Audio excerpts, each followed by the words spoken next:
Cuando usted disponga, Switcher Master, largamos. Bien, bien, primero te presento, Jorge Carlos Carrión, Sí, sí, sí. profesor de lenguas, me dijiste, Profesor en letras es el en título. letras, en No, letras. de lengua y literatura, ¿viste? Sí, Sí, sí. sí, sí. Y bueno, acá lo trajimos obviamente por su labor como guionista. Mm, Bien, vamos arrancando. Te iba a dale, consultar en primer momento, como siempre, y te decía hoy en off, el sí. tema sobre cómo son tus orígenes, cómo arrancás con el tema de la escritura, obviamente, encaminándote hacia el lado del guión, del cómic. Bueno, qué sé yo. Buenos días, buenas tardes, buenas noches para toda la audiencia. Em, todo, siempre vas a escuchar más o menos el mismo mito romántico, ¿no? Cuando yo era chiquito, empiezan, ¿no? Sí, sí, sí. Oh, yo podría hacerme el agrandado y decirte, no, pues yo leo desde los 3 años, de los 5, ¿viste? Ese tipo de cosas. Bueno, yo recuerdo en mi infancia, los primeros recuerdos que tengo deben ser tipo como de salita de 4, o cuando uno tiene 3, 4 años, ¿no? Recuerdo cuando era chiquito que me llamaba mucho la atención los dibujitos animados, ¿sí? Entonces había una cuestión de lo gráfico, de lo visual que ya llamaba mucho la atención.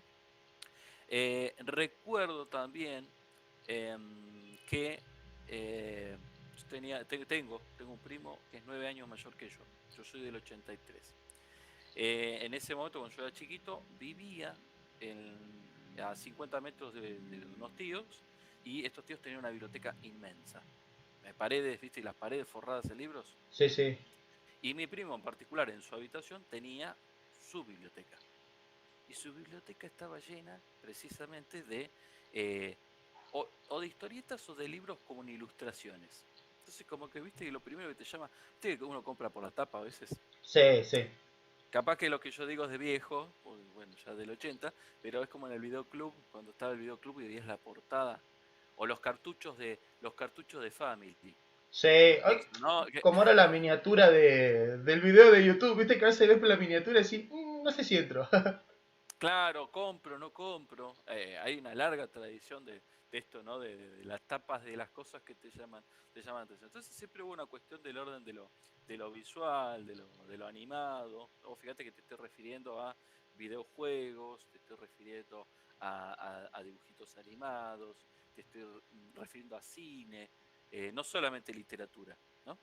Entonces hay como que hay toda una especie como de universo que está como entroncado, ¿no? Entonces, no sé si en un principio tendría que separar tanto historieta de las otras lecturas, ¿no? También siempre confieso que yo soy un enemigo de la siesta, un enemigo declarado, ferviente, tenaz de la siesta. No Estamos en la sabes misma. cómo, la bronca que me da ahora que uno va envejecido necesitar siesta. Pero, ¿por qué hago esta aclaración? Mi viejo, normalmente cuando se iba a dormir la siesta, nos íbamos a dormir la siesta, me contaba algún cuento, me inventaba algo, inventaba alguna historia improvisada, y después yo iba a parar, él se quedaba polillando en la cama de él, y vos podés ir a la. Yo me volví a mi pieza, a la cuna, o a la cama, lo que fuese.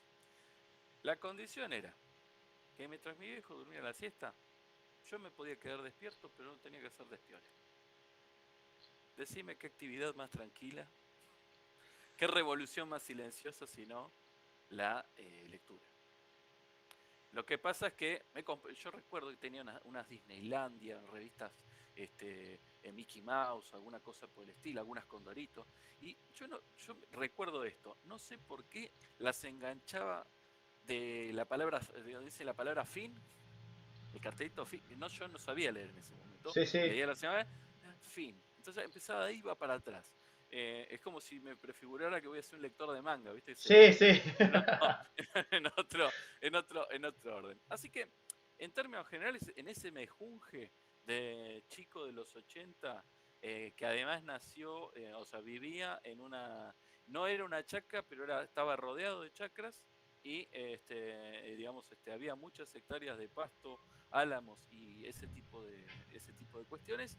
Entonces, básicamente, uno se dividía entre salir a jugar afuera, ¿sí? Y estaba solo, porque digamos, esta diferencia de edad con mi primo hacía que en ciertas edades éramos como más compinches y en otras edades no.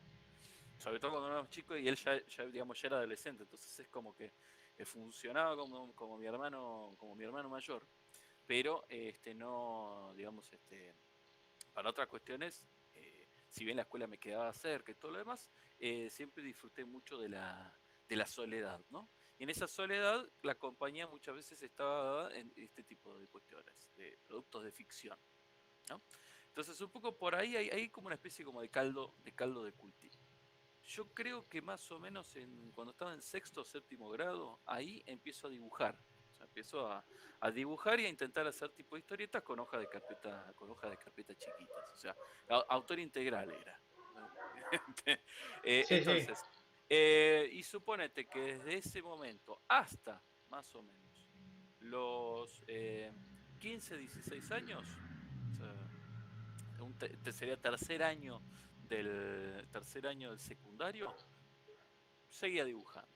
sí, Como en el secundario fui al industrial, entonces en el industrial teníamos dibujo, entonces teníamos tablero, entonces es como que hacía mis cuestiones que tenían que ver con la escuela, pero también había cuestiones que tenían que ver con precisamente aprovechar el tablero para dibujar. En tercer año resulta ser que yo iba a turno tarde, entonces salíamos como a las 6 menos 10. Y si mal recuerdo, tipo 6 o 7 de la... No, tipo 7 de la tarde, creo que era 7 a 9, si la memoria no me falla, o por ahí, no era tan tardío. El Chelo Candia, que es un reconocido artista digamos, historietista, muralista local, dictaba un taller de historieta. Entonces, mis viejos, que en ese sentido siempre me acompañaron, debo reconocer el privilegio de que en casa siempre hubo un acompañamiento de ese tipo de cuestiones. O sea, les podía interesar más, les podía interesar menos, pero veían que si me hacía bien a mí, no sé, yo lo disfrutaba y no me estaba rompiendo en el proceso, adelante. Entonces, y habré hecho, digamos, en ese tercer año, estos 15, 16 años, habré hecho este taller con el Chelo Candia, en donde uno aprendió a usar el plumín, aprendió a trabajar en grande, a tener otros criterios, y las cosas más importantes. Empezaste a conocer a otros locos como vos, o locas como vos, que estaban metidas en el mismo tole-tole de la historieta. Podemos imaginar que esto sería en el 98 aproximadamente. Ya para en el 98, el lugar donde se daba este taller, por cuestiones del inmueble, se cierra. Creo que el tipo que le alquilaba al Chelo Candia tenía a su vez problemas con la gente del inmobiliario, entonces hubo un momento dado donde nos sentábamos en la puerta y charlábamos un rato y después ya se cortó. Sí, de ese momento hubo como una especie de producción, como de revista fanzine muy artesanal, en la que de alguna manera compilaba las historietas que habíamos podido hacer los alumnos en ese año. Si mal no recuerdo, eso quedó en la casa de mi vieja ahora. Era un ejemplar así, ya Feto Comics se llamaba. Así, no, era muy, sí, muy, sí, muy, muy graciosa y tenía historietas de todo un poco. Ahí había hecho una historieta llamada La Condena del Diablo, que esencialmente era una idea, digamos, yo no lo sabía, después otro primo me lo reconoció y dice, che, se parece al tema de la renga, de la balada del diablo y la muerte. Porque esencialmente al principio era el diablo estaba en el infierno y el infierno se estaba llenando de almas. Entonces lo que tenía que hacer el tipo era tratar de ver, de ir al plano de la tierra a ver si podía evitar que se llenara el infierno. claro. En el proceso también entendías, había hecho una mezcolanza maravillosa. El diablo era Lucifer, Lucifer había sido expulsado del cielo, ahí no había ninguna novedad, entonces, digamos, invertía los roles. Básicamente el diablo era el héroe, digamos, medio spawnoso, digamos, medio Sí, tipo sí, spawn, para algunas cuestiones, y venían a ser los secuaces de Dios, eran los enemigos. O sea, había una razón por qué todo se estaba llenando y no era culpa del infierno, que era la que estaba tapando los baches, sino del cielo. Era una historieta de 7 páginas, un delirio medio aventurero, ¿no? Sí, sí. pero que de alguna manera también venía por ese lado. Hay que recordar que en ese entonces estaban muy en boga los dibujitos tipo los X-Men, ¿no? En algunos de los kioscos estaban circulando revistas de superhéroes a mediados de los 90, entonces había edición nacional de cómics de superhéroes, entonces tenías editorial Perfil. Y a los ponchazos, porque viste que nosotros acá en la Patagonia vivimos en la Loma del Traste, Sí. te llegaba cada muerte de obispo, llegaba una revista. Llegaban muy poquitas revistas a toda la ciudad y de suerte capaz que te llegaba alguna a vos, ¿no? Entonces uno iba alimentando más que con lecturas, ¿sí? Que con lecturas que uno podía comprar, además también estaba la cuestión monetaria, ¿no? De que poder comprar la revista, estaba esta cuestión de poder adquirir el material, ¿no? Y un lugar que gracias al taller del Chelo Candia descubrí que tenía y compraba historietas, era la biblioteca del centro de la ciudad, la popular Julio Argentino Roca.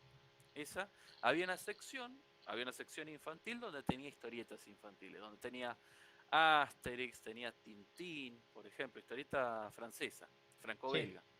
Y había otros anaqueles perdidos dentro de la sección literatura argentina, literatura española, o sea, estudios críticos. Tenían dos brutos estantes llenos también de historietas franco-belgas, historietas argentinas, el Eternauta y otras cuestiones. Entonces, medio como que parte de mi dieta, si bien estaba debatida entre los superhéroes, estaba más debatida con historieta argentina, ¿no? Historieta argentina o historieta europea de lo que se encontraba un poco ahí. Quizás algún manga muy suelto, muy disperso. Tenemos que pensar que muchos de los lectores de mangas, de historietas japonesas, en realidad primero entramos por los dibujitos animados. Onda, antes de leer Los Caballeros del Zodíaco, probablemente hayas visto Los Caballeros del Zodíaco. Sí. Antes de leer Dragon Ball, hayas visto, ¿no? E Entonces está. incluso llegaban en un momento versiones que no eran las originales. Eran Claro. tipo manga, pero creo que era Sí, hecho en Estados Unidos por la misma empresa que animaba o algo así. claro, me acuerdo de las épocas así tipo como de Magic Kids, tenía un compañero de secundario que comprábamos a media unas Dragon Ball que venían, Sí, pero que eran súper finitas, después te enterás que tiene unos tomos así, o sea, después ya más de grande tuve la oportunidad de leerlas, e incluso decir, che, como manga, qué sé yo, Dragon Ball, haberla podido leer, decís, te da un dinamismo que el dibujito animado era un embole. O sea, hoy lo mira uno con cariño a Dragon Ball, pero realmente esta cosa de que los últimos 5 minutos de Namek, de Planeta Namek, que se están destruyendo, te dure una semana y media de televisión, de episodio de media hora, es como que ya es el colmo del abuso. O sí, sea, es sí, lo sí. mismo, lo mismo que las telenovelas. Sumado a todo esto, yo ya venía con un cierto bagaje de historietas, de lectura de historietas, más allá de novelas de aventura y ese tipo de cuestiones, que estaba relacionada con eh, este mismo primo tenía un amigo que a su vez el padre tenía una papelera. Entonces compraban papel por kilo. Y entonces yo de alguna manera heredé o conseguí prestado con ese primo.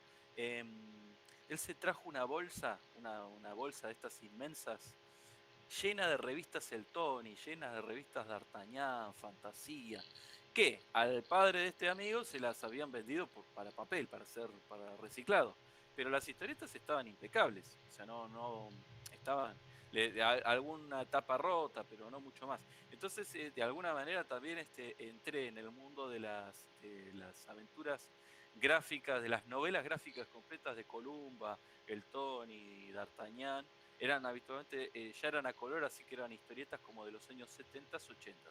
Y ahí conocí probablemente a dos o tres personajes que de alguna manera también me marcaron la cuestión aventurera, que eran Nippur de Lagash, por ejemplo, o Dago, que ambos eran del escritor paraguayo Robin Hood, fallecido el año pasado, que los paraguayos, digamos, lo quieren mucho, pero tiene una historia muy, muy, muy particular. Era descendiente de escoceses y de irlandeses que habían ido a parar una comunidad en Paraguay, pero después él pasó mucho tiempo de su infancia en la Argentina, entonces sus parientes paraguayos a él le decían Tino, ¿sí? Por argentino. A él le había quedado mucho la tonada, sobre todo la tonada porteña. y uno de sus primeros personajes es una historieta cómica que se llama Mi novia y yo, el protagonista se llama Tino, ¿no? Es un periodista. Bueno, Robin Hood o la aventura de Robin Hood de alguna manera me marcó bastante cuando yo tenía 12 o 13 años y eso, digamos, para mí es importante. Quizás hoy las ves esas historietas y como guión tienen como una especie como de fórmula de episodio y todo lo demás, pero de alguna manera me marcaron.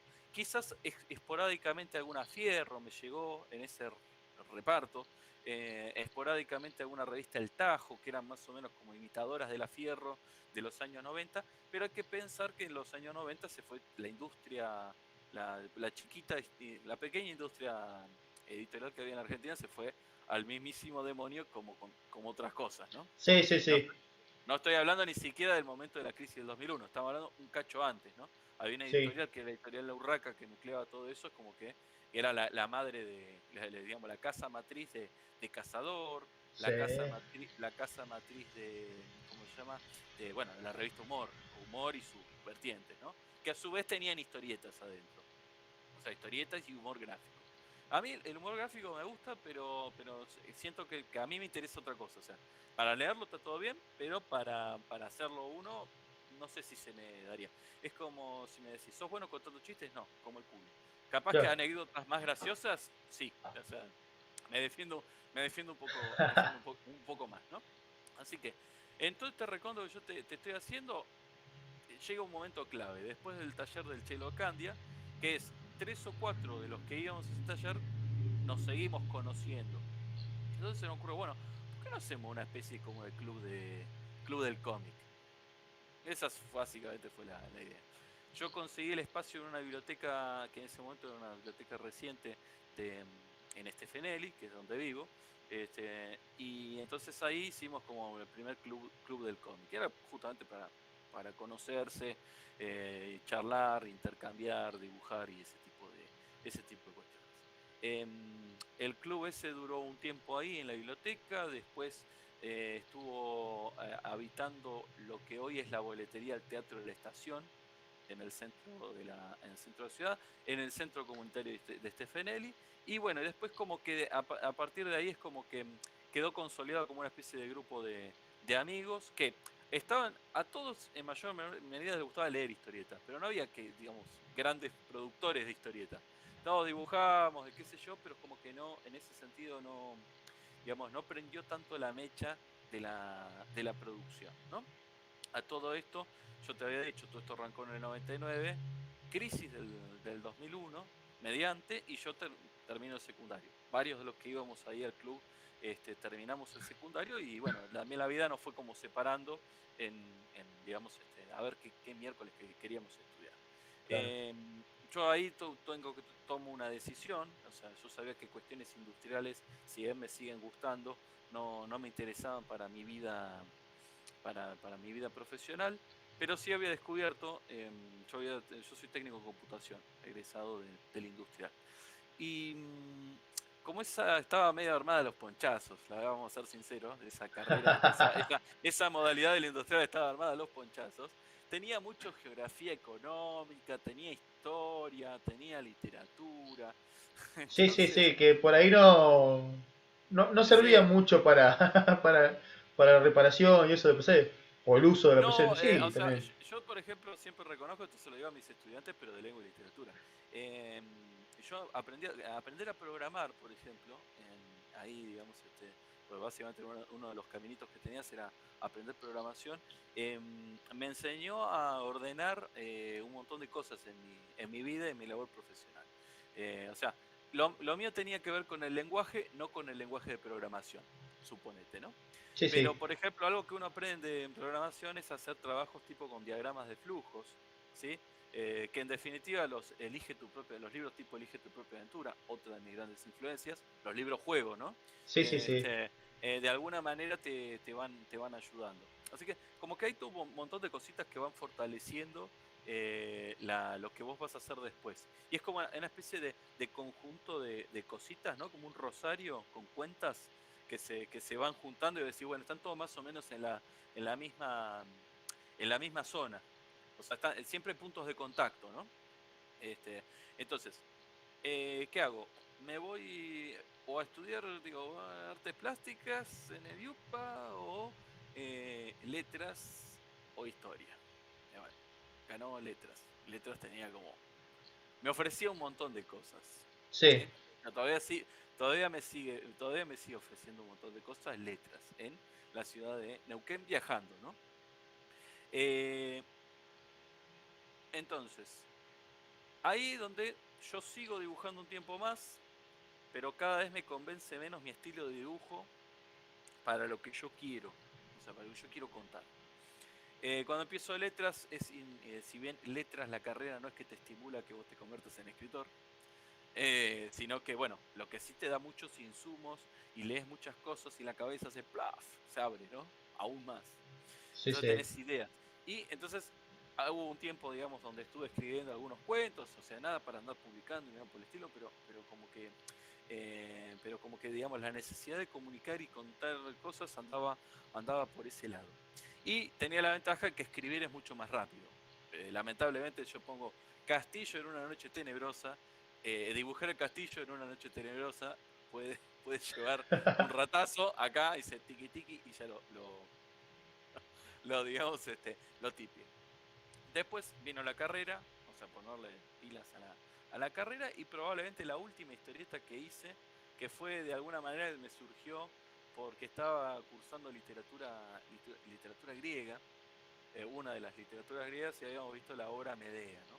Entonces se me había ocurrido una idea de agarrar y era una historieta hecha en nueve, en 9 cuadritos, cómica, esa sí, mira, de humor gráfico. La última que hice dibujada, todo, era como una mina que la estaban entrevistando. Entonces la mina contaba su, este, su, su currículum. Bueno, entonces su currículum, Medea era hechicera, había ayudado a Jasón para que recuperara el Yocino de Oro, traicionando a su familia, por supuesto. Después Jasón, como era muy habitual en muchos de los héroes de la mitología griega, terminan abandonando a sus parejas. Sí. Entonces ella, si mal no recuerdo, mata a los hijos que habían tenido en común y se los da de comer y después lo envenena y después huye. Le pide asilo a Teseo famoso por el Minotauro. Sí. Teseo tiene lo suyo, ¿no? Por supuesto. Y después termina huyendo con un carro tirado por dragones a otro lado, ¿no? Entonces, un poco con toda esa cosa, si yo lo pongo en clave de lectura, era básicamente una mina muy canchera, limándose las uñas, con unos tipos preguntándole acerca de sus méritos y sus habilidades, y cuando termina el último cuadro, las dos voces quedan charlando acerca de si está buena para contratarla para la CIA. Y el siguiente que tiene que entrar a la historieta, o sea, que tiene que venir a la entrevista es Aquiles. Venía por ese lado esa historia, ¿no? Era una página. Entonces, más o menos ahí, en 2006-2007, es como que se termina digamos, nunca se va a terminar mi relación de leer historietas. Esa va a estar siempre. Porque de alguna manera también es una discusión en letras si las historietas pueden ser consideradas literatura. Si vos te pones en el campo de la comunicación social o en el campo de los historietistas, la mayoría van a decir es un medio. En el ámbito de la literatura es algo que todavía hoy está en tensión, hay una discusión. Yo soy de los que cree que eventualmente va a darse ese paso o ese trasvase, de la misma manera que, por ejemplo, en algunos lugares te dan a leer en literatura hispanoamericana, te dan a leer los diarios de Colón, como si fuera literatura, cuando en realidad originalmente Colón los escribió como un reporte para los reyes, ¿no? Entonces, o Sí, sea, sí. puede pasar. Lo que sí es que hay un montón de recursos de la literatura, o sea, para analizar, que pueden darse en algunas historietas. Del mismo modo que también uno puede decir, bueno, hay recursos cinematográficos del lenguaje audiovisual que se pueden trabajar ahí, o de las artes plásticas que también se pueden dar ahí. Entonces, un poco el problema que tiene la historieta es que es un arte mestizo, ¿sí? Cuando digo mestizo, quizás no necesariamente lo mejor de cada casa, sino lo mejor que pudo conseguir de cada casa.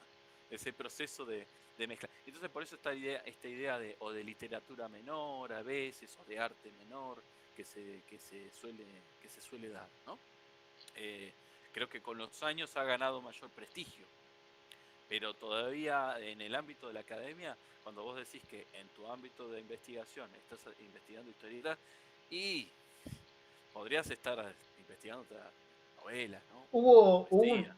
hubo una época donde hubo un auge en los estudios. Va, por lo menos el otro día hablaba, pues yo mi proyecto de tesis va Sí, encaminado por ese lado. Tengo ahí sí, pensado, pero va por el lado de la historieta. Y me dijeron que hubo una época que sí, que hubo mucha teoría, abundante teoría sí, sí, sobre la sí. historieta acá Bueno, en lo nacional.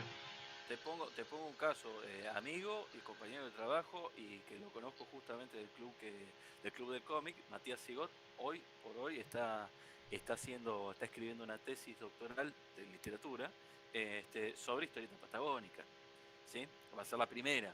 O sea, pionero, ¿viste?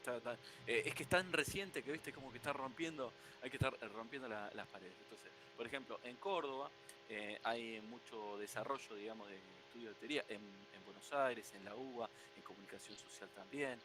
Tengo entendido que hay gente de acá del Instituto de Patagónico de las Artes, que también está, digamos, explorando tesis, vinculando historieta digamos, con su campo, con su campo de investigación. Bueno, del 2007 hasta el 2013, ¿a qué me dediqué?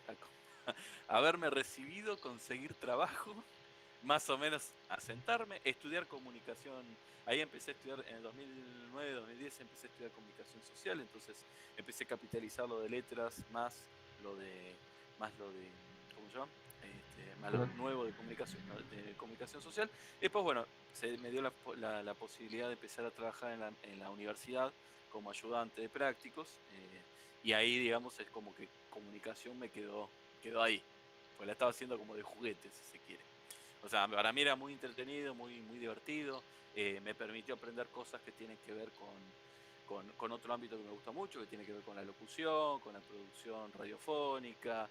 En esa carrera también se veían guiones, pero se veían guiones que tenían que ver con precisamente producción radiofónica. Yo no llegué a cursarla, pero sí ayudé o acompañé a algunos otros compañeros que venían más avanzados en cuestiones que tenían que ver con cine, tenía un poquito de diseño. Hablando otra vez, esas carreras que como no se terminan de definir, tienen de todo un poco. Hay de todo. Claro, Hay de todo. otra cosa, te obligan digamos, a un ritmo de producción que es distinto al típico ritmo de producción de letras, ¿no? Como que tiene que salir. Y de alguna manera ese ritmo de producción es más cercano al ritmo de la historieta, ¿sí? Que más que la tesis de grado, como que los medios, viste, que están. Sí, Hay que recordar que la historieta de alguna manera logra su eclosión en precisamente digamos, por el medio en el que aparece, que es la prensa, ¿sí? O sea, hasta antes del desarrollo de la prensa del siglo XIX, de fines del 1800, es muy difícil pensar en la historieta. Podemos hablar de protohistorieta, podemos hablar de las pinturas rupestres, podemos hablar los códices medievales. Hay un montón de cuestiones que están antecediendo, no es que salió de un repollo, ¿no? Pero hasta que no se dan ciertas condiciones en el siglo XIX es como medio, medio difícil. Ya después empezar a discutir cuál es la primera que está documentada, es como que ya es como un diálogo más de especialistas por un lado, pero también medición de diccionario, a ver quién tiene sí, el sí, diccionario sí, más largo. sí. Bueno, en el proceso digamos, mío de letras, yo escribí unos cuantos cuentos y en su momento tenía contacto con algunos muchachos que estaban estudiando artes plásticas acá. Y que era gente que yo me la había cruzado en el club del cómic. O fíjate que este club del cómic es como que generó digamos, una eclosión importante 20 años después, 15 años después. Uno de ellos es Gastón Spur. Gastón Spur lo que hizo es yo le mandé un WinRAR, así nomás, un WinRAR con documentos adentro con cuentos míos, ¿no? Y él tuvo la inmensa gentileza de leerlos, de que a algunos le gustaran, de que a algunos lo inspiraran para convertirlos en historieta, y él presentárselos a Alejandro Aguado, que es el editor de La Duendes.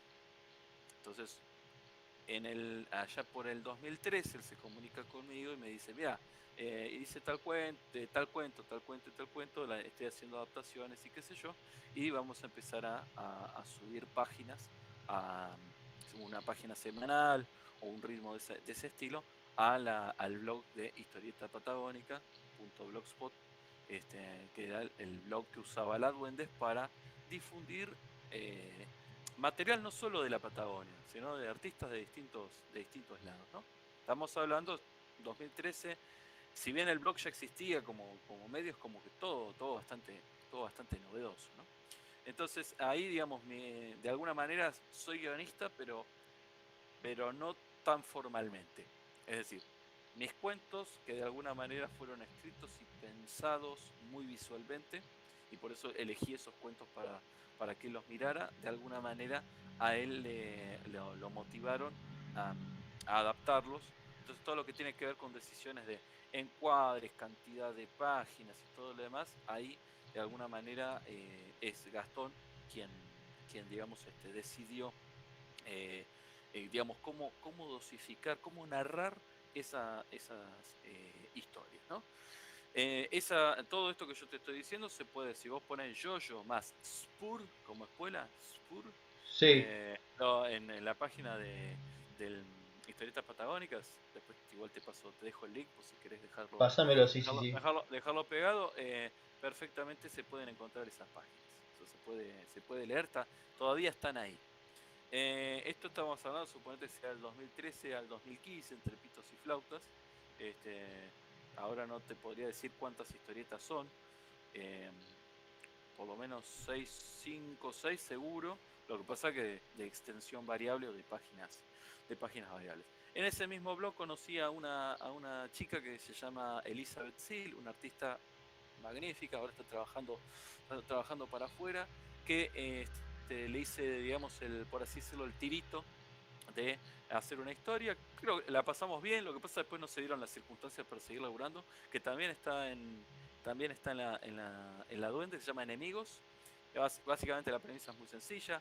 En Rusia, en Siberia, en un frente ruso entre los alemanes y... No en Siberia, pero en una zona cercana. Sí, sí. Un oficial alemán y un oficial ruso que habían estado no pelea, sus bandos habían estado peleando, son azotados por una tormenta y buscan refugio. Efectivamente, cuando llegan a un refugio y tratan de no matarse entre sí, descubren que el refugio donde están es una cueva y esa cueva tiene una serie de inscripciones siniestras que los obligan a ponerse de acuerdo entre los dos, a ayudarse a ver qué miércoles hay adentro de esa cueva. Esa sería como la premisa, la premisa básica, ¿no? Por ese lado viene el asunto. Esa historia termina, tiene un final relativamente abierto, o sea, se podría continuar, pero digamos, a donde está, se puede quedar. Eh, y después ya digamos, de esa aventura yo empecé a incursionar a ir a eventos de historietas, ¿sí? Que tampoco es que había tantos ni muchos dando vueltas, ¿no? Y entonces a partir de eso es como que empezás a conocer gente de otros lados, o lo gracioso, te vas a otro lado, me ha pasado en Rosario, la Crack Bamboo, que se hace en Rosario. Ah, ¿y vos dónde sos? Yo soy de tal lado. Ah, yo soy de tal otro. Ah, pero estamos a 50 kilómetros de distancia. Sí. Y vos no te ubicabas. No, y vos a mí tampoco me ubicás. O sea, a veces es como que te tenés que ir re lejos para después decir, ah, mira. Entonces cuando volvés, ahí como que retomás el contacto, ¿no? O sea, pasó con gente que después terminé descubriendo que vivían o en el Bolsón o en el lago Puelo, ¿viste? Ese tipo de cosas. Y después, en un cumpleaños de un amigo que conocí en el club del cómic, me encuentro con otro que también había ido al club del cómic hacía 1300 años, hace como 20 años de diferencia, que es Fernando Papino, que es Sí. con quien más laburo, digamos. Con quien estoy laburando desde hace ya varios años. Y resulta ser que ahí ninguno de los dos es muy social. Y menos porque encima el cumpleaños se festejaba dentro de un boliche. Ah, Entonces hay una foto hay una foto en Facebook, digamos, que nos da la cana y estamos los dos sentados hablando de otra cosa. sí, sí, sí, sí, aislados ahí. Claro, entonces le digo, che, ¿querés seguir? Él siguió dibujando, a él le gusta mucho las cuestiones de superhéroes y qué sé yo. Entonces, él siguió dibujando y, o sea, fue al club de cómic hacía 30 y pico de años, después no nos vimos más. Y fue, digamos, le digo, ¿vos qué tenés ganas de dibujar? ¿O qué querés? Porque así yo también me desoxido. Porque, digamos, hacer guiones técnicos es. Esto que yo te había comentado con Elizabeth Seal, que en ese momento firmaba como Ace Blasich. A ella sí le hice un guión técnico a pie juntilla, con división de cuadros, división de esto, del otro, porque a ella le servía, le gustaba, le importaba. Bueno, en general ella por lo general trabajaba sola, entonces viste que cuando uno tiene que deliberar con uno mismo, se tomás atajos. Acá no. Sí, sí, sí. Este, Cuando escuchás y hablar de guión, al que es a veces dibujante y guionista solo, por ahí, no he visto el guión técnico precisamente dicho, me parece, sino sí, más que por ahí anotan ideas o una maqueta y esa misma maqueta es el guión. Con lo que he visto con sí, sí, algunos, sí. hay otros que por ahí sí, pero he visto que se toman Eh, esos atajos. Sí, lo mismo te pasa con algunos esos dibujantes que, por ejemplo, el lápiz lo hacen bastante sucio y rapidito porque ya pasan derecho viejo a las tintas, porque si no se aburren o les pesa o no les interesa, ¿sí? Darle tanta bola al lápiz. Es más, están los que dicen, no, si yo hago el lápiz demasiado minucioso, después otra vez pasar la tinta, siendo yo el que se entinta, es como hacer el dibujo dos veces, ¿no? No me gusta, Sí, me sí. aburro. ¿Sí? Todos esos berrinches muchas veces también aparecen cuando uno no es profesional. O sea, después cuando tu ingreso monetario depende de que, de que entregues las páginas, yo creo que cambia notoriamente, pero también cambia notablemente el modo de producción, ¿no? Sí, El dibujante italiano, el Tano Prat, Hugo Pratt, sí, que autor de Corto Maltés y otras tantas obras, Ernie Pike con Oesterheld, una vez en una entrevista con Sasturain, eh, le preguntan sobre la... Ah, él comenta que decían que su estilo tenía mucha mancha negra y mucha línea así, así, así. Y entonces él le dice a Sasturain en la entrevista, ¿sabe lo que pasa?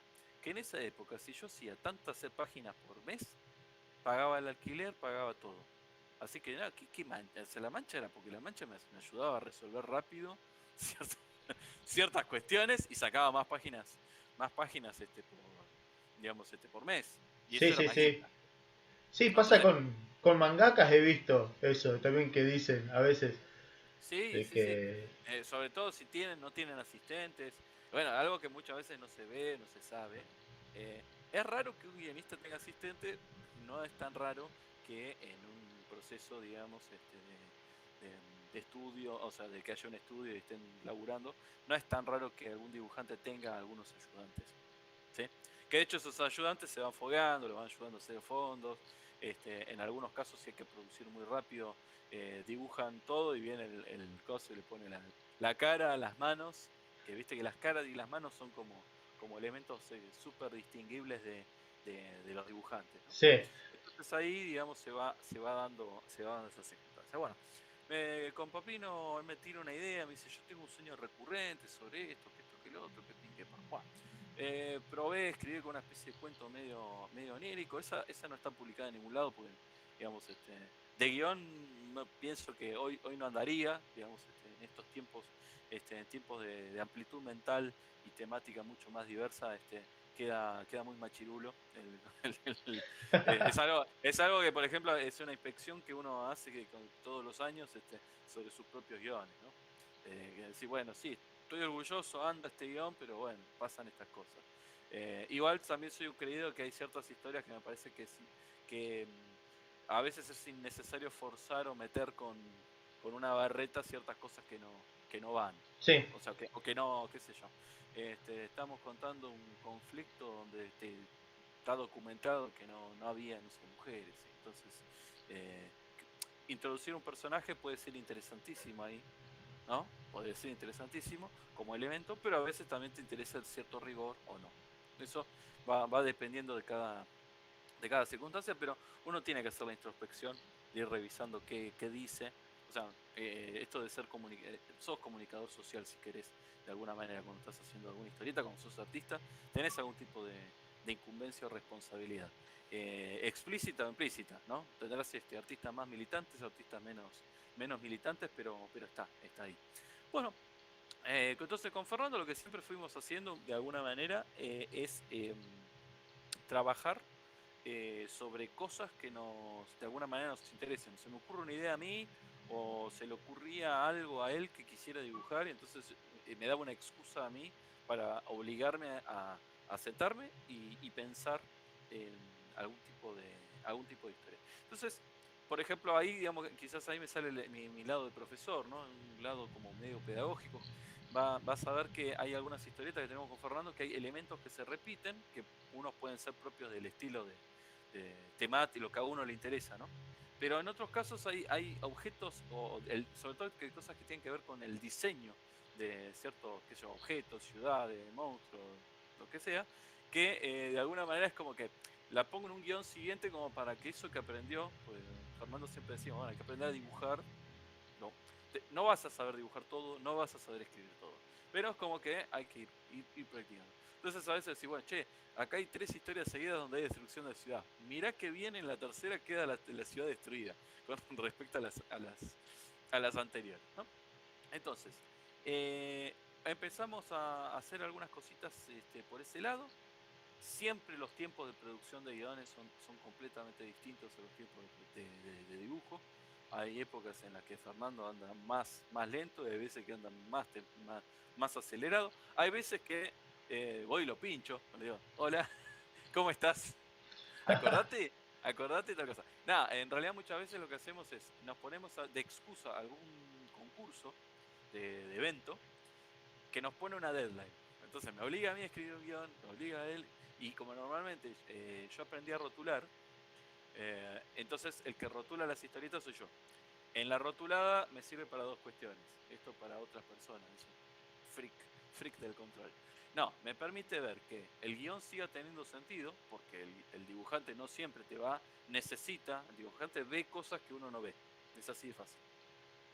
Entonces, capaz que resuelve algo en un cuadro y yo se lo había puesto en 2.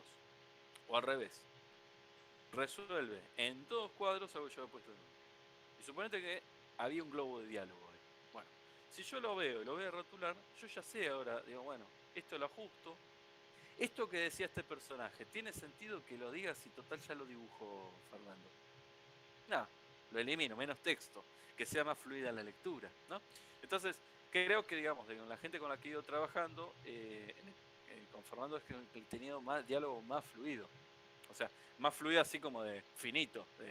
Bueno, me muestra una página y dice, che, ojo que esto yo no te lo puse, es verdad, pero esto nos puede complicar la vida dentro de 3 páginas después, ¿no?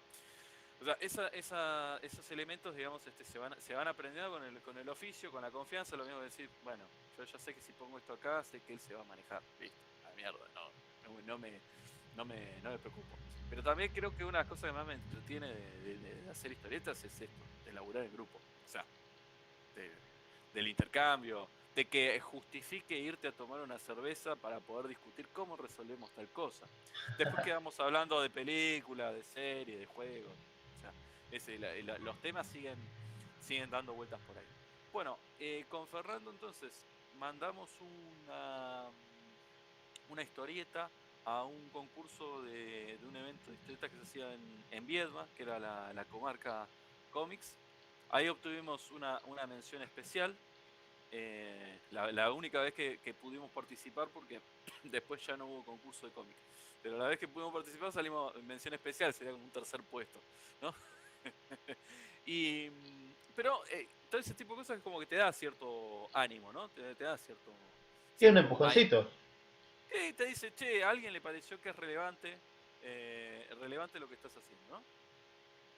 Entonces fuimos acumulando, digamos, algunas historietas cortitas y con esas historietas cortitas uno ya tiene como una especie de carpeta muestrario como para ir y ver, no tanto para vender el producto, sino para que de alguna manera tenés algo para mostrar y que alguien que sabe más que vos en una convención te pueda decir, qué bueno esto, qué interesante esto, ojo con esto otro. Que siempre te pasa que con la historieta es mucho más fácil hacer esas devoluciones en lo visual. Capaz que en el guión el tipo se tiene que sentar a leerlo, ¿no? Entonces ahí Claro, como que la devolución viene por otro lado. Pero a veces parte de ese diseño visual no es que fue algo exclusivo solamente del dibujante, sino que vos como guionista de alguna manera organizaste. O sea, ni el dibujante es un esclavo tuyo, ni vos sos un esclavo. ¿Sí? O sea, la relación tiene que ser simbiótica. Y hay sí, momentos donde se tiene que lucir el dibujo y hay momentos donde se puede o debiera lucir, no digo el texto, no digo el globito, sino la historia, ¿no? Ese tipo de cosas es importante. Para los que ahora somos guionistas puros, o sea, yo te puedo dibujar algo más que un palote, pero insisto, no es algo que a mí me guste para el tipo de historias que a mí me gusta, para mí el tipo de historias que a mí me gusta contar. A partir de eso, a partir de ese empujoncito y de empezar a acumular algunas historietas, se me ocurrió durante la pandemia, cuando llegó la pandemia, chan, chan, chan, chan, sí. veníamos, cuando llegó la pandemia ya teníamos algunas cosas hechas. Y yo ya las había rotulado, yo también había aprendido a rotular un poco mejor, qué sé yo. Y entonces se me ocurrió, yo venía siguiendo en las redes a varios estos magazines digitales o páginas donde suben a historietistas nobles y ese tipo de cosas. Y entonces G-Comics me pareció una página muy bonita, muy linda, muy simpática, fácil de leer, fácil para quien entra, que no sabe nada, hace clic en la portada y vas leyendo y ya está, no te complicas demasiado. Otra que es muy linda es la de Locorrabia, eso también es muy piola. Estoy ahí en Donde, estos días, justo metido leyendo algo ahí. claro, bueno, y que además subían una página por semana de distintas historias. Entonces, lo nuestro ya estaba terminado, ¿no? Entonces, les escribí, les mandé un par de historietas de muestra, les parecieron que estaban en un nivel que podía ser mostrado, ¿sí? Y me dijeron, mira, plata no hay, pero si querés te hacemos un lugarcito en la web, que era básicamente eso lo que quería. Eh, esta cuestión de... Yo soy, digamos, me parece que está muy bien la autoedición, me parece que es fantástica y te permite y te habilita un montón de posibilidades. Pero también me parece que en algunos momentos de tu vida vos lo que necesitas es un reconocimiento de alguien que no te conoce, no nada, y decide, che, quiero, me parece que está bueno. No porque sos perfecto, sino porque ven en vos que hay como una especie de cosa que sube. Es lo mismo que si yo te dijera en este momento a vos, el hecho de poder tener esta entrevista ahora, en definitiva, es resultado de eso. O sea, a mí que es lo que me pone contento, más allá del placer de haber hecho la historieta, subirla y todo lo demás. Pues hasta ahora no estamos viendo un mango, ¿no? No estamos hablando de una cuestión de dinero, que son dos cuestiones aparte. Pero el hecho de que vos hayas venido, me hayas buscado, me hayas preguntado, che, ¿querés esto? Que eso haya sido motivado porque viste algo que publicamos que te llamó la atención, a mí me pone muy contento eso. O sea, sinceramente, me pone muy contento que un desconocido, perdón que te ponga en esos términos, que un desconocido venga y me diga, che, me gustaría... Y el ego de uno es como que se, se pone, digamos, se pone fuerte. Eh, entonces, ahí esas historias sueltas le teníamos que intentar como que dar un hilo, ¿no? Teníamos que ponerla abajo una carátula para que ellos lo pudieran publicitar. Porque una historia de 4, una historia de 8, una historia de 6, es como que te quedan un despelote. Bueno, Sí. la cuestión es que nos quedó, se me ocurrió a mí que la historia más larga que habíamos hecho, que fue justo durante pandemia, se llamaba Monstruo, a secas, ¿no? Entonces se me ocurrió Monstruo y otras historias. Que de hecho casi todas las historias que van a encontrar en esa sección o en esa antología de Monstruo tienen que ver precisamente criaturas, con criaturas sobrenaturales. O sea, sobrenaturales, literales o no, o metafóricas, ¿no? En algunas hay personajes que estrictamente son monstruos siguiendo el término, ¿no? El monstruo como ser excepcional, Sí, sí, ¿no? sí, sí. Viene por ese lado. Bueno, entonces si la audiencia se mete en G-Comics y busca monstruo y otras Voy a historias. dejar el link porque Perfecto. ese creo que lo tengo en favoritos acá en la otra máquina. Bien, aviso que hay algunas de las páginas que están ahí que ya las rotulé, están más lindas, ya las volví a rotular. Y hay un par de historias más que se las mandé el año pasado a Catalina, que es la que coordinaba todo ese tipo de cuestiones. Eran 3 historias más, 2 historias de 4 páginas y una historia de 8. Y con esas serían, si mal no recuerdo, serían 9 historias y con eso sería como la antología. Si uno lo pusiera en un libro, yo lo imprimí en una carpetita. Si uno lo pusiera en un libro, sería un libro de 72 páginas solo de historieta. O sea, si acumulamos eso. No sé eventualmente porque viste los costos de producción, los costos de autoedición, como para hacer una edición rústica, tipo como para salir no, un híbrido entre fanzinear y no fanzinear, ¿no? Sí, Pero sí, sí. tenemos con Fernando suficiente material en ese librito como como para decir, bueno, me voy a la feria de tal, hago, entonces hay una reserva ahí. Aunque no encontráramos un editor que quisiera editarnos, creo que puede tener cierta salida. Y quien lo lea, o sea, quien se meta a leerlo, lo que va a ver es un proceso y yo te diría un progreso mío en los guiones y un progreso de Fernando en el dibujo. Van a notar que hay dibujo en técnica tradicional, van a notar que hay dibujo en tradicional y digital y van a ver que ahí directamente ya Fernando está laburando en digital completamente, así que estamos metidos en eso. Así que eso sería como lo último que estuve haciendo, digamos, con Fernando de historieta. O sea, no son las últimas historietas que hice con Fernando. Todavía ahora estamos en otro, Otro momento. estamos enfrascados en otro proyecto más cortito, pero de lo que Fernando ya hizo una primera historia que hay que hacerle unos ajustes como para que yo empiece a rotular. Pero te cierro acá la historia de G-Comics. Cuando empieza la pandemia, tengo la posibilidad de hacer, porque en el 2019 el guionista de historietas Diego Greenbaum fue invitado por el IUPA para que diera una charla de 2 días, una especie de seminario intensivo de 2 días para los pibes que estudian cine. Y como había algunos cupitos disponibles, me abalancé. Me abalancé sobre el cupo, así que pude ir a ver el curso de Greenbaum en 2 días. Al ver ese curso, él me dice, bueno, yo el curso mío, que dicto virtualmente, dura 2 años, y es, digamos, lo que vos viste en 2 días, lo vemos en 2 años. O sea, bien abierto, ¿no? Entonces, bueno, avísame cuando se abran las inscripciones, y entonces, lo voy a tratar de cursar. Él digamos, él lo dicta en Capital Federal, ¿no? Eh, pero llegó la pandemia. Plin. Entonces, cuando digo en Capital Federal, mientras él se lo da a sus alumnos en Capital Federal en el taller, él tenía la computadora e internet conectado, así que todos los que estábamos en otra provincia podíamos mirar el curso, a eso me refiero, los que tenían que viajar hasta Capital Federal. Llegó la pandemia y la pandemia de alguna manera nos igualó a todos y a todas, ¿no? Sí, sí. Entonces pudimos hacer esto que estamos haciendo ahora, ¿no? Aceitar el uso del Meet, aceitar el uso de las plataformas digitales. Entonces, hubo un montón de cosas de la antología Monstruo, que hay algunas historias que pueden aparecer ahí que de alguna manera pasaron un poco por el filtro de ese taller. Es decir, yo ya tenía unos guiones, esos guiones eran revisados no solo por Diego, sino por los compañeros.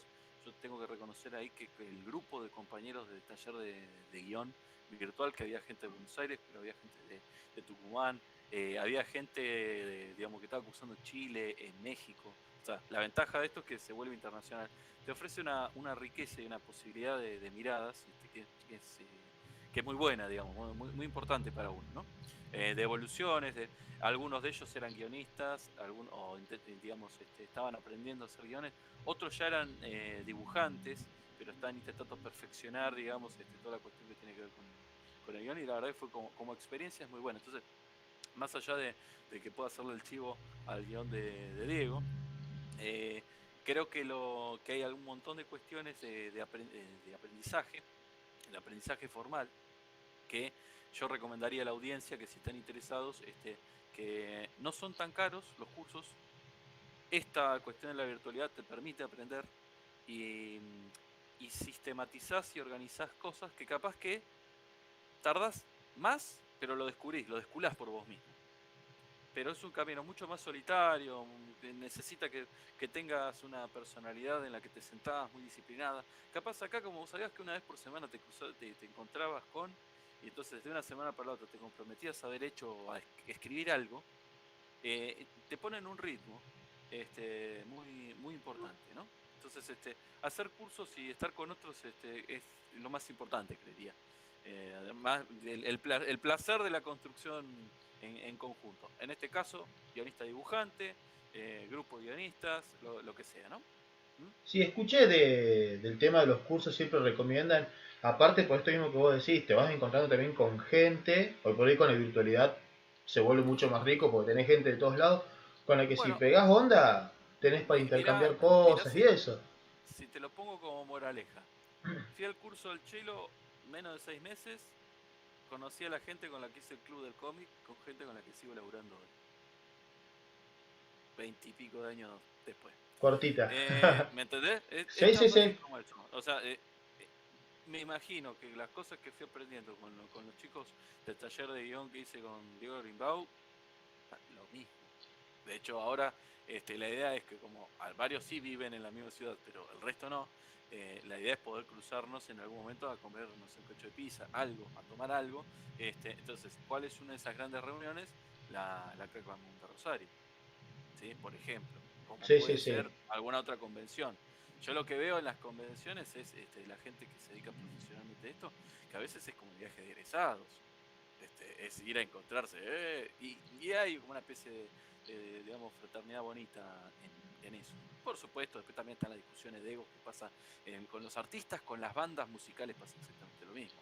O sea, esto que yo digo con el guión te lo podrías aplicar perfectamente al estudio de un instrumento musical, te Sí, sí, cuento, sí. ¿no?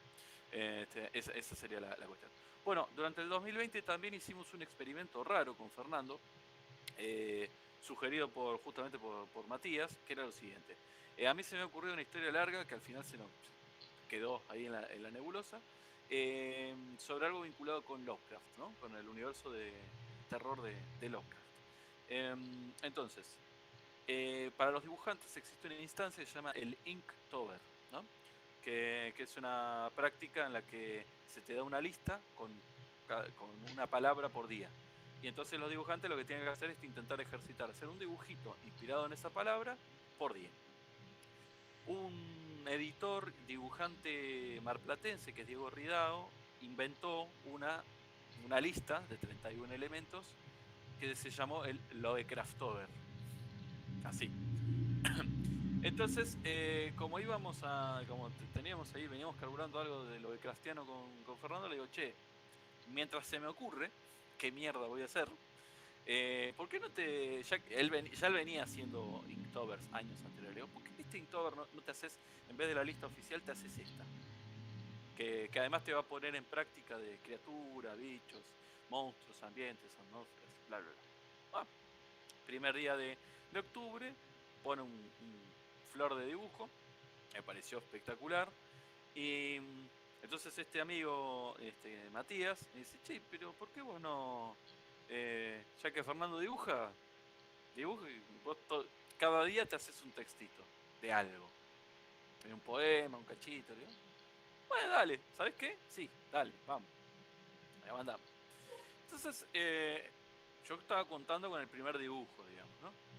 Eh, y ese primer dibujo resulta ser que medio como que me marcaba la cancha para una cuestión, pero después tenía que ir viendo los elementos de la lista a ver qué pasaba. Y quizás de alguna manera redoblé la apuesta o en realidad puse en práctica algunas destrezas que uno ha ganado con los años, ¿no? Que poder relacionar cosas. Entonces, en vez de inventar un poema nuevo cada vez para cada ilustración, lo que intenté hacer con esa lista fue, respetándole el orden, ¿no? El orden que Sí, me sí, había sí. sido dado, contar una historia, contar una única historia que utilice todos esos elementos, ¿no? Entonces, digamos, sin llegar a ser historieta, sin llegar a ser, o sea, técnicamente es prosa, ¿no? Prosa Sí, sí. muy ilustrada, porque básicamente era un dibujo y un texto. Llegué más o menos a hacer como 300 palabras por día, más el dibujo, y lo íbamos acomodando. Y nos quedó algo que llamó la búsqueda de Rillier. Rillier es el continente perdido donde la criatura quizás más famosa de Lovecraft anda dando vueltas, o se supone que está durmiendo, que es Cthulhu. La pronunciación es, digamos, es variable. Eh, a principios de este año, en febrero de 2022, se estaba cerrando ¿cómo se llama? La convocatoria del Fondo Editorial Renegrino. Entonces, mi pareja, que además se dedica a cuestiones de edición, cuestiones de radio, qué sé yo, me dice, ¿y no vas a presentar? Le digo, no, que esto, que lo otro, que esto, pero está bien, mandalo. Así que bueno, ella me armó una maqueta y medio como que... Ella me pinchó a mí, yo lo pinché a Fernando, le digo, pasame datito, nos inscribimos. Bueno, nos inscribimos en el rubro que nos parecía el más adecuado de los rubros que había. Así que fuimos a parar a la categoría infantil y juvenil, aunque técnicamente lo que contábamos no era tan infantil, juvenil tal vez. Obtuve una mención especial, otra vez, que sigue siendo otra vez, ¿no? La palmada en la espalda en algunas cuestiones, pero decir, bueno, dale, Vas por buen camino. seguirle mandando para adelante. En el 2021 hicimos una mucho más pulp, ¿no? Agarramos el listado oficial, ya no de Lovecraft, hicimos una especie de historia en 31 cuadros de una especie como de ladrón hiper mega tecnológico, como un Batman ladrón, Sí, sí, lo vi. que se llama, que lo bautizamos el Cuervo, porque en la lista había la palabra el Cuervo, ¿no? Y quedó como una especie de continuará o de posibilidad. No sé este año qué iremos a hacer. Bueno, pero ese tipo de laburos o de gimnasia, tanto para el guionista como para el dibujante, también es interesante. Porque, por ejemplo, a mí me obligaba a poner, o digamos, no solo a anticipar por los números, ¿no? O sea, los números de la lista. En el de Riley es como que yo podía pensar en escenarios como más grandes. Acá la idea del desafío era que fuera algo mucho más dinámico, ¿no? Mucho más de historieta de aventura y de acción, que en definitiva también a Fernando le gustan. A mí me pueden gustar las cosas muy reflexivas porque vengo de letras, pero yo creo que a muchos dibujantes les gusta dibujar acción y ese tipo de cuestiones, y entonces creo que acá era un momento para lucirse.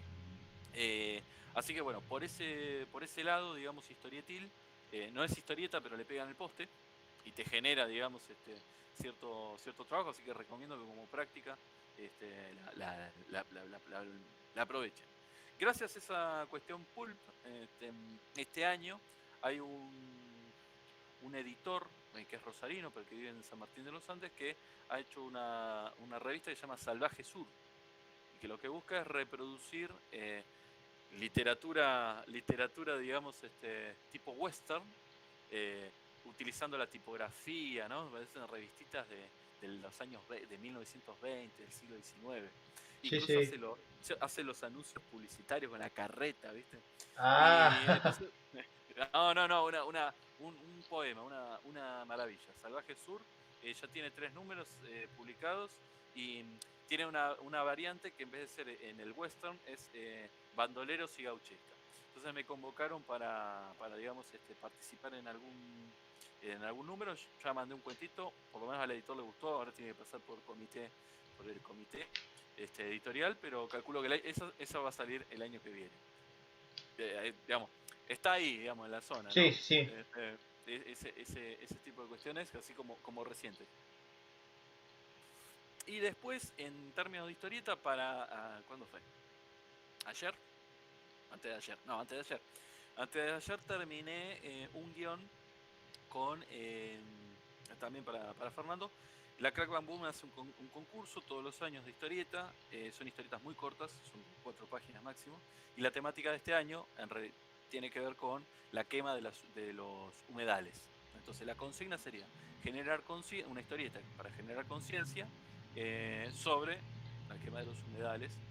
Ese era el tema muy específico, no hablaba de ecología, era digamos de los humedales, pero es entendible porque la quema de los humedales, vos vas a Rosario y ves el río Paraná y ves o sea, los que vivían ahí veían el incendio, ¿no?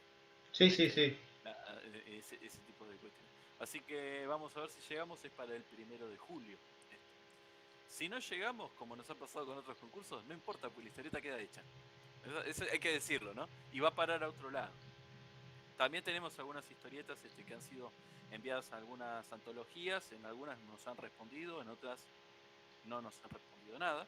Eh, Pasa, hay que acostumbrarse a que digamos, el silencio es una forma de respuesta. Hay editores que son colgados, o sea, que si les escribís capaz que te habían publicado, pero no te avisaron. O te van a publicar y no te avisaron. Sí. Nos pasó con un autor, con una tipo revista tipo fanzine que se llama HGO, eh, que César Vidal es el autor, tiene unos documentales buenísimos en los años 90, se llama Master Comics, si lo pueden enganchar en YouTube o en Spotify. Hay entrevistas a Barreiro, al Breccia, probablemente la última entrevista al viejo Breccia se la debe estar filmada por este tipo, ¿no? Y ahora está subiendo los audios de esos videos a Spotify. Y tan bárbaros. O sea, si te gusta la historia de la historieta argentina, son un golazo. Y el tipo organizó unos fanzines, en los 80 organizó unos fanzines que se llaman HGO, como Héctor Germán o Héctor. Y entonces sacó unas versiones digitales donde si uno quería o podía, mandabas y si más o menos andaba tu calidad, adentro. Salieron unos numerones digitales, ¿no? Esos también se consiguen y están adentro de la misma página de G-Comics. En G-Comics están esos compilados. Hasta ahora también salieron 3 números. Estoy pensando qué más me queda en el tintero. Ah, sí. No, digamos, ya te digo, para no dedicarme profesionalmente, entonces te cuento todas las cosas más o menos Sí, sí, sí, sí, sí. que tengo, que están caminando. Pues eso también, hay que armarse de paciencia. Vos escribís un guión y capaz que en 6 meses escribís, ¿no? Te cuento las dos últimas cosas con las que más o menos estoy laburando con Fernando. O sea, una con Fernando y otra con otro muchacho. Con Fernando, desde hace un tiempo, venimos barajando una historia cuya semilla original me la había planteado otro dibujante que también habíamos conocido en el taller del Chilo Candia, ¿no? Esta semilla tenía que ver con la historia de un policía, ¿sí? Y poder intentar contar la historia de un policía en 3 momentos de su vida. Suponete como el principio, el medio y su ocaso como policía, pero con alguna vuelta de tuerca. Eso fue lo que me dijo el, el dibujante Mario 10 se llama. Ahora lamentablemente, bueno, me lo crucé el año pasado y no, había alargado, había alargado el lápiz, me da una pena terrible, pues dibujante excepcional, gran diseñador de personajes, diseñador de concept, precioso. De acá también de la ciudad. Entonces, yo le había preparado un guión para él, vendría a ser como el primer caso de este policía en sus juventudes. Y bueno, quedó en nada. Quedó el guión escrito, pero no, no había dibujo, ¿no? Claro. Fernando lo conoce a Mario, entonces digo, bueno, che, ¿qué te parece si la revivimos? Pero el guión que debía tener unos 6 años. Lo desempolvé justamente para el taller de Agrimbau. Lo revisamos, lo reinspeccionamos, dice, che, está en 8, dale un poco más de aire, contala en 12. En 12 andás bárbaro. 10, 12, o sea que no esté tan comprimida. Y entonces, de alguna manera, digamos, lo que nace ahí es Salgado. Salgado va a ser un policía de la federal. Mi intención realmente no era en su momento y no es ahora en este momento, centrarme en la institución policial. El tipo es policía porque, bueno, las cosas que le van a pasar, de hecho los casos que va a tener que resolver son como medio tangenciales a su labor policial. Siempre es como que está medio contramano de su verdadero trabajo, ¿no? Entonces la primera historia lo va a enganchar a él muy joven, ¿no? Donde está acompañando a un policía medio corruptela a ver si el corruptela logra enmendar su mala reputación. Y tienen un encontronazo en una obra en construcción con un episodio dudoso, porque también algo que me gusta, que va a manejar toda la historia esta es si hay elementos sobrenaturales realmente o no. O si todo Está en la psiquis. pasa por acá o pasa por una serie de circunstancias. Entonces, las tres historias, digamos, la primera ya está dibujada y el guión de la 2 y de la 3 están todavía en veremos. Lo que se me ocurrió, porque originalmente eran como tres historias sueltas, ¿no? Lo que sí se me ocurrió es ponerle un prólogo y ponerle un epílogo. Entonces, quien lea la historia suelta, lee la historia suelta y ya está. Pero si vos la lees en orden y lees el prólogo y lees el epílogo, vas a ver toda la vida de Salgado. Toda. ¿Sí? Porque cada caso es como 10 años después. Claro, Entonces es como si yo te dijera, es el caso más importante de su vida, que no se lo dio la policía y que lo viene comiendo desde hace 30 años. O sea, en el epílogo lo terminás, digamos. Esa es un poco la idea. Así que bueno, eso es lo que venimos haciendo con Fernando.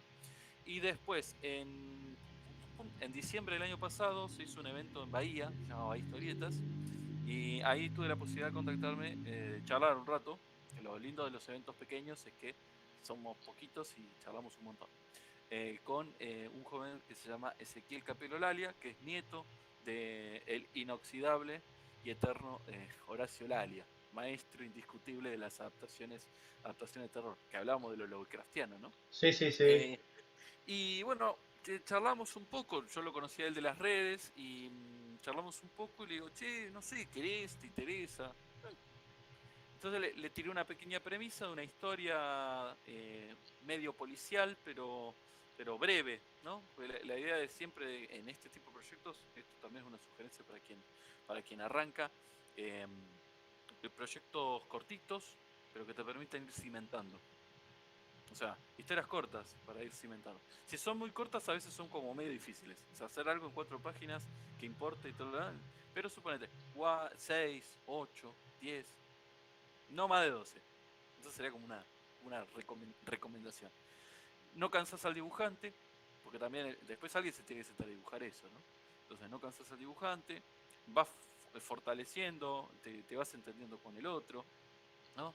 Es eso, lleva tiempo. Entonces, en en enero, febrero le mandé un guión de una historia de, esencialmente sería la disputa de dos luthiers, ambientada en una especie como de siglo XIX, tipo victoriano, tipo Sherlock Holmes, pero yo le dije, a mí me gustaría que fuese una especie de ciudad victoriana, pero con elementos de steampunk, ¿no?